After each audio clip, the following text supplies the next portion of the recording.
Well, hello, thank you for joining me today again on the Church History Trail. You're very welcome to the programme.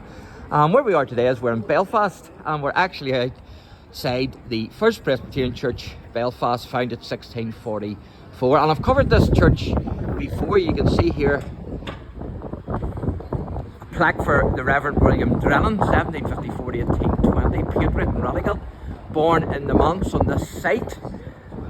And of course he was the founder of the United Irishmen.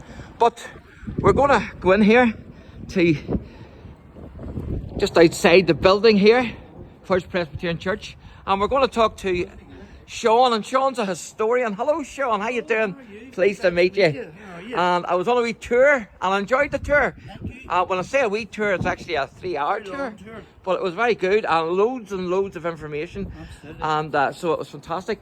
Now, you have a direct connection to the United Irishmen, is that right? Yes, it is indeed. I'm a Newton Ards man, but my great grandfather is a Ballynahinch man, or in and around the greater area across the Creevy. Of course, we know for the United Irish the Battle of Ballynahinch, 1798 in June.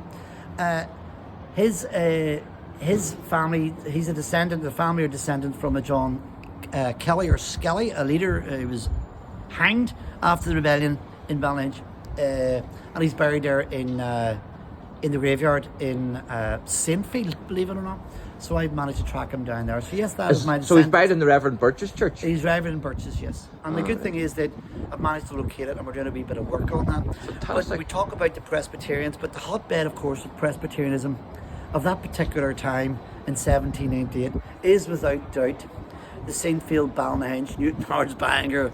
Yeah. Today would be seen as maybe not the most Republican of areas, but back in those days, the beating heart of Republican Ireland was in North Down, particularly down as far as Ballynahinch and Saintfield, and that is where the revolution began in County Down. And of course, Antrim had its own. And of course some of them's buried there as well. There's a couple of gentlemen. Yes. Well, there's quite a few people buried in and around the Ards Peninsula, and there are a few buried. We've got Warwick, who's buried in Newton Ards. And of course we have Archibald Wilson, who's buried in St. Columns as you come into Bangor. He's buried in there. And of course there's loads of graves that we don't know. They're not marked. And we also know they're United Irishmen. But we need to find all these great souls, these great heroes of 98. Well, if you go to my playlist, you'll see a lot of the graves. Absolutely. I've covered a lot. In fact, I found one of them in the Drumbo Presbyterian Church. That's our William Golding. I actually he's the oldest. I actually scraped until I found it. So the caretaker couldn't believe that I'd actually found that grave. He's the oldest of the. He's the last remaining United Irishman. Unfortunately, he has a bit of a sad story, or not so good of a story. He was actually an informer. Oh, Golding was an informer. I didn't realise that. He's an informer. So. There's a wee bit of music going on here for some reason. Oh, so there is. So what did you call your ancestor then again? James Kelly, or maybe Skelly. Yes. That was the name. Now, you also had, it's a bit ironic, and this is where Irish history can be very ironic. Yes, yeah. Because if we come a few centuries later, you actually have a relative who fought in the war. Yes, my great grandfather. I was in France about 2 or 3 weeks ago on work with the embassy, the Irish embassy, and I made a visit to northern France to Arras, where on Valentine's Day, 14th of February 1918, my great grandfather was blown to bits during the big famous Kaiserpuschen, the Kaiser's push, which they pushed forward in 1918.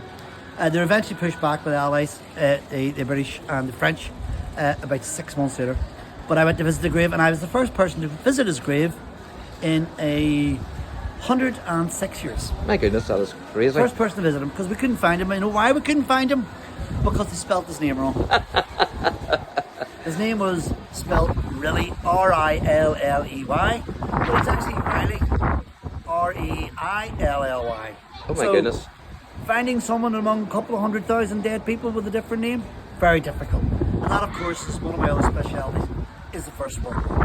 And you do tours? Do you want to give that a wee plug? Yes, if you want to do my tours, the 1798 United Irishman walking tours, we do them in Belfast, we do them in Dublin, we do some in Knockbreda and Beaver, and we're starting one in Friarsbush in Strandallis, a sweet stream. Fantastic.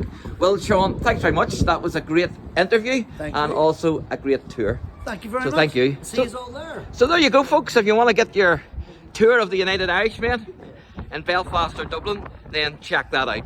So thanks for watching and God bless.